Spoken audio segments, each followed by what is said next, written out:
qui a été diffusée sur les médias, les réseaux sociaux. Je n'ai pas besoin de palabrer là-dessus. Vous avez tous suivi cette cérémonie. Je pense que en regardant cette cérémonie depuis le Togo, chacun d'entre nous a eu un pincement du cœur. Les gens certainement se sont dit, pourquoi pas chez nous? Pourquoi ça n'arriverait pas chez nous? En 11 ans, les Béninois sont en train de connaître leur troisième président. Parce que Yahi Boni est parti, il était d'ailleurs aujourd'hui à la cérémonie. Talon est venu, il a fait 10 ans, et maintenant on a remis un Rwandani. 49 ans, avec une dizaine d'années passées au gouvernement. Il s'est formé au gouvernement. Quelqu'un qui a eu un parcours assez connu, un expert qui a travaillé dans de grands cabinets d'expertise comptable et qui aujourd'hui prend la destinée du Bénin à la suite des 10 ans de Patrice Talon. D'abord, il faut féliciter le sortant pour avoir tenu parole. Parce qu'en Afrique, où la norme a disparu, ceux qui respectent plus ou moins leurs paroles deviennent comme des références. En temps normal, respecter les 2 mandats et partir n'est pas en soi quelque chose qu'il faut féliciter. Mais quand on est dans un espace où il y a des individus qui confisquent le pouvoir, 2 mandats, 3 mandats, 4 mandats, 5 mandats, mandat éternel, quand il y en a un qui respecte au moins la limitation des 2 mandats et qui assume jusqu'au bout et qui s'en va, il faut le féliciter. Patrice Talon, au-delà de tout ce qu'on peut lui reprocher, est à féliciter pour avoir tenu sa parole. Il est aussi à féliciter pour tout le travail qu'il a fait au Bénin. Ce qu'il a laissé aujourd'hui au Bénin fait la fierté des Béninois, qu'il soit opposant à son pouvoir ou partisan de son pouvoir. Tout ce qu'il a laissé aujourd'hui en 10 ans au Bénin fait la fierté de tous les Béninois. Et les Béninois aujourd'hui, ils se tapent la poitrine pour dire, voilà, nous sommes un pays aujourd'hui émergent dans tous les domaines. Nous avons fait ci, nous avons fait ça, on a progressé, on a fait ça. Si on n'est pas de mauvaise foi à l'unanimité, ne serait-ce que si on s'assume, on va dire, il a fait de mauvaises choses, mais il a fait des choses aussi, il a fait de très très très bonnes choses. Et ce qu'il laisse au Bénin, c'est beaucoup d'infrastructures, c'est beaucoup de choses qu'il a fait pour le Bénin, et que le Bénin est devenu aujourd'hui un pays très attractif. Et ça, c'est à saluer. En toute honnêteté, qu'on aime sa tête ou qu'on n'aime pas sa tête. Parce qu'il y a des gens, par nature, ils n'aiment pas la tête des autres. Bien évidemment, Ferdinand qui est ici, il y a certains qui n'aimeraient jamais ma tête. Je peux faire n'importe quoi de bien, ils vont dire, oh, il faut laisser le Ferdinand là. Il a un nez crochu, il a une tête gondolée, il a des oreilles comme ça, il a ci, il a ça. Ils n'aimeront jamais. Je peux tout faire. Je peux même leur donner la meilleure femme du monde. Ils ne vont jamais m'aimer. Ça existe dans le monde. Mais, quand on est honnête, il faut reconnaître que le monsieur, il a bossé en 10 ans, il a eu de l'ambition, il a cherché les moyens, il a fait pour son pays, et il a fait beaucoup pour son pays. Et à la fin, cerise sur le gâteau, il a accepté de passer le pouvoir à la génération future, à la nouvelle génération. Et donc, la cérémonie qui a eu lieu aujourd'hui, vue du Togo, donc du voisin qui est à l'ouest, on doit avoir un pincement du cœur. On doit se dire, quand est-ce que chez nous, on peut avoir une cérémonie aussi civilisée? On peut avoir des gens, à un moment donné, qui acceptent le jeu démocratique et qui acceptent de passer le pouvoir. Patrice Talon, en quittant aujourd'hui le palais de la Marina, il n'est pas mort. En quittant le palais de la Marina aujourd'hui, Patrice Talon n'est pas mort. Il ne va pas se suicider parce qu'il a quitté le pouvoir. Il ne va pas se suicider parce qu'il retourne à la vie civile. Il est d'ailleurs très fier d'avoir servi son pays et de se dire, moi aussi j'ai fait ma part, je transmets le pouvoir à la nouvelle génération, je vais observer ce qui va se passer. Et à cette cérémonie aujourd'hui, il y a eu 2 anciens présidents. Donc, Nicéphore Soglo, malgré son âge qui tient encore debout, et il y a eu Yahi Boni qui est venu.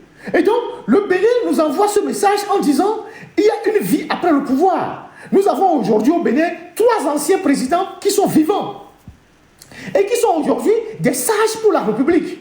Et ils sont fiers d'avoir transmis ce pouvoir à une nouvelle génération incarnée par le jeune Wadani. Donc, les frères béninois sont à féliciter. Ils sont à féliciter parce que malgré les imperfections de leur démocratie, malgré les imperfections de leur système politique, au moins ils arrivent à préserver l'essentiel. Et c'est la raison pour laquelle, il y a de cela quelques mois, moi je faisais partie de ceux qui détestaient le coup d'État. On ne peut pas souhaiter un coup d'État pour ce pays-là. On ne peut pas permettre que des petits voyous qui sont arrivés à la télévision et qui prononçaient difficilement des mots en français puissent venir prendre ce pays-là et le plonger dans une incertitude. Parce que. Non, les problèmes politiques sont réglés par les hommes politiques. Rien ne nous prouve que Ouadani va faire comme Talon. Absolument rien. La preuve, nos frères de l'AES étaient là-bas. Ils étaient en pole position. Ils étaient là. Tous les pays de l'AES étaient là. Et dans le discours de Ouadani, il a dit qu'il avait déjà dit ça, que le président Talon, qu'il a eu l'honneur de servir à travers, il a servi le Bénin, mais à travers le président Talon, a commis parfois quelques erreurs qu'il faut corriger. Et il montre une disposition d'ouverture vers les pays voisins. Donc, rien ne prouve que celui qui est là aujourd'hui va faire ce que l'autre faisait avant. Parce que parfois, chacun a sa personnalité. Il y a des personnalités qui sont clivantes. Peut-être que Patrice Talon avait une personnalité un peu clivante vis-à-vis de certains pays, de certains individus, de certaines personnes. Ouadani ne va pas hériter ne va pas prendre cet héritage-là. Donc, la seule chose dont nous devons nous réjouir, c'est que chez ce voisin-là, il y a eu une transmission du pouvoir sans coup de feu, sans coup d'État, sans bagarre, sans mort, sans élection frauduleuse. Et c'est ça qui doit nous servir d'exemple. C'est pour ça que, par exemple, ce qui se passe au Sénégal, on est bien inquiet. Parce que ce sont des pays, malgré leurs imperfections, qui sont des exemples dans la région. Et donc, ceux qui étaient là aujourd'hui, les pays de l'AES qui ont envoyé des délégations de haut niveau, eux, ils ont supprimé les élections dans leur pays. Mais ils sont là pour l'investiture d'un président élu démocratiquement. Vous voyez le contraste. Donc, vu du Togo, nous devons nous réjouir de ce qui s'est passé au Bénin. Et c'est la seule chose que nous voulons en Afrique de l'Ouest. Que ceux qui sont au sommet dans la gestion de l'État comprennent que l'État, ce n'est pas leur propriété. Une fois qu'ils auraient accompli leur mission, qu'ils quittent et laissent le pouvoir à d'autres personnes. C'est la seule chose qu'on veut. Aujourd'hui, Patrice Talon est parti. Le ciel n'est pas retombé sur le Bénin. Il n'y a pas eu, je ne sais pas quoi, un tremblement de terre au Bénin. Patrice Talon n'est pas mort. Il n'a pas perdu la vie parce qu'il a passé le pouvoir à une nouvelle génération. Au contraire, il est parti en toute fierté. Donc, les Togolais, en voyant ça, ils doivent se poser des questions. Et je voudrais lancer aussi un appel à tous les jeunes Togolais qui ont de l'ambition et qui sont dans les structures internationales. Ouadani est de votre âge. Ouadani est de votre parcours. Ouadani a le même profil que vous. Au lieu de vous cacher dans les trucs avec la peur au ventre, Togo Benya, et d'attendre que des gens comme nous, comme d'autres personnes, ceux qui sont sur la toile à visage découvert, fassent le sale boulot pour que vous sortiez pour nous dire, moi j'ai 5 doctorats, c'est moi qui dois être président. C'est le moment de sortir du trou et de vous engager dans la lutte pour que le Togo change. Parce que c'est votre collègue qui est président au Bénin. C'est un de vos collègues de parcours qui est président au Bénin. Arrêtez de vous cacher derrière les institutions, d'avoir peur, de dire Ouadani est président, oh c'était mon collègue, on a fait des lois ensemble, on a fait telle institution ensemble, on était ensemble dans telle ville. Il est président. Et il s'est battu pour être président. Donc battez-vous, vous les Togolais, qui avez un certain niveau, qui avez de l'ambition pour votre pays, sortez de votre trou, montrez vos visages et battez-vous pour qu'on change le Togo. Attends, oubliez que ce soit tous les activistes qui sont sur les réseaux sociaux, les gens qui sont au pays, ceux qui sont dans la société civile, qui vont se battre, et quand Ford va partir ou les Yassimi vont partir, vous allez sortir avec vos gros diplômes. J'ai 6 doctorats, j'ai fait la NASA, je suis allé sur la Lune, et c'est moi qui dois être président. Ça ne va pas se passer comme ça. Nos contributions, nos jobs. Parce que ceux qui se battent aujourd'hui, ils prennent des risques. Ceux qui se battent aujourd'hui, les hommes comme les femmes, qui se battent tous les jours, qui allument des lives, qui lancent des mots d'ordre. Ils prennent des risques pour que le Togo change demain. Togo va trop fort. À mon là prendre risque beaucoup quoi. Miam il va tout la filer mauvais. Ah, miam il a un diplôme moi mais jamais. À mon comment il se trouve on va demain. Les que wadani on le kaka, il o ibene. Il est président. Miacha mais des tous les nous comme. Sortez de votre silence et venez apporter votre contribution pour la lutte. Pour que le Togo change. Si le Togo change, vous aurez aussi la chance d'être ce que les Wadani sont au Bénin. Wadani, mine de rien, a passé 10 ans au gouvernement. Aujourd'hui, il est président. Vous n'avez pas envie de ça au Togo? Est-ce que vous acceptez que le Togo soit toujours dans les mains des médiocres qui sont là-bas et qui nous font toujours les mêmes spectacles? Le Bénin vient de changer de président. Au Togo, qu'est-ce qu'on va voir? Fort toujours avec les mêmes images, les mêmes spectacles. Il va passer quelque part, on va amener son fauteuil, il va s'asseoir. Les soldats seront autour de lui, ses premiers ministres seront à gauche et à droite, il est assis, il regarde. C'est tout ce qu'il offre aux Togolais. Il n'a plus rien à offrir aux Togolais. Donc, ce pays va rester comme ça jusqu'à quand?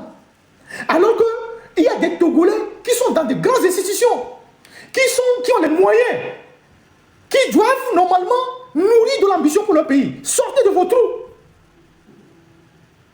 Il y a des universitaires qui ont sacrifié leur carrière juste pour les histoires de postes. Et quel poste? Donc, ce qui se passe au Bénin doit vous donner plusieurs leçons. Pas seulement des leçons de démocratie, mais des leçons aussi d'engagement et de carrière à assumer, d'ambition à avoir, à exprimer. Au lieu demain d'aller chez votre petit frère Wadani là-bas, il est devenu président, je vais aller au Bénin pour voir si on va me trouver un petit marché, je vais auditer une société au Bénin, je vais auditer l'administration au Bénin, c'était mon ami, on a fait des lois ensemble, comme le Togo, on ne peut rien faire, je vais aller du côté du Bénin pour que Wadani me donne un marché. Venez vous battre au Togo, pour qu'on puisse changer les choses au Togo, pour que vous aussi, vous exprimiez vos ambitions de devenir président, ministre, gouverneur, je ne sais pas quoi, ambassadeur. Sortez de votre silence, sortez de votre anonymat. Les cadres togolais, jeunes comme personnes âgées, ayez de l'ambition, exprimez cette ambition-là, assumez-vous. Arrêtez de laisser la lutte sur le dos ou sur les épaules des jeunes qui se sacrifient.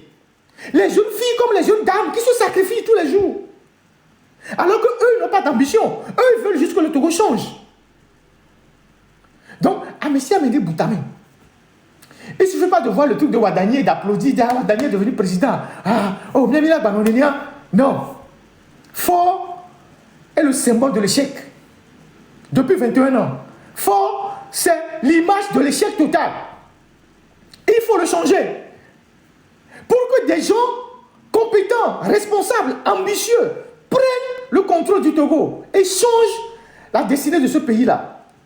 Il faut que vous sortiez de vos trous. Il faut que vous sortiez de vos trous. Wadani a 49 ans. Il a fait 10 ans au gouvernement. Donc il est rentré dans le gouvernement à 39 ans. Il est rentré au gouvernement à 39 ans. Il a 49 ans. Vous n'avez pas d'ambition? Vos voix peuvent le dominer, la peur de mourir, la peur. Vous avez même peur de votre ombre. Et vous laissez le pays dans les mains des médiocres, des gens pervers, des gens sans ambition, qui foutent la merde et qui nous font honte tellement. Partout où tu passes, que tu es Togolais, tu baisses la tête. Qui nous font honte. Le Bénin va attirer les investisseurs. Pourquoi la plupart des investisseurs n'iraient pas au Bénin? Quand on laisse le Bénin et le Togo, les gens partiront au Bénin, forcément. Parce que c'est un pays qui montre sa maturité, sa stabilité institutionnelle, où les dirigeants ont de l'ambition.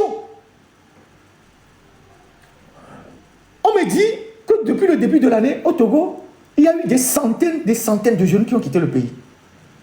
Les gens parlent parfois même de 300 000, de 200 000, de 500 000 qui ont quitté le pays. Pas seulement par l'aéroport. Et puisque partir en Occident devient de plus en plus difficile, les jeunes vont en Côte d'Ivoire, ils vont au Ghana, ils vont au Bénin, ils vont au Sénégal, ils vont au Nigeria. La seule option pour les jeunes aujourd'hui, c'est de quitter le Togo. Ils partent de partout. Parce que le pays étouffe. Le pays ne marche pas. Le pays ne fonctionne pas. Tous les jeunes partent. Et Fort, lui, il est là, tranquille, en train de nous jouer la même musique depuis 21 ans. Et on est là, on le regarde. Et le pays s'enfonce. Bonne chance à notre frère Wadani. Nous lui souhaitons le meilleur. Nous lui souhaitons toute la réussite. Nous souhaitons qu'il fasse mieux que Talon. On a l'habitude de dire honte au fils qui n'a pas mieux fait que son père. Si on ramène ce dicton au Togo, c'est catastrophique pour Fonia Sibé. Parce qu'il n'a jamais réussi à mieux faire que son père. Honte au fils qui n'a pas mieux fait que son père. Ce que ton père n'a pas pu faire, tu frappes la poitrine et tu dis, moi je vais faire ça. Ne serait-ce que pour l'honneur de la famille. Wadani, on lui souhaite bonne chance. Qu'il fasse mieux, encore mieux que son patron. Et qu'il remette le Bénin au firmament du développement. Et comme ça, ceux qui sont au Togo, les parents, ceux qui sont au Togo, qui passent le temps à faire la fête, à nous abreuver des histoires de feuilles de route, de quoi, tu les vois, ils tournent en rond, comme j'ai toujours l'habitude de le dire, pour qu'ils aient honte. Bonne chance à Wadani. Alors, on a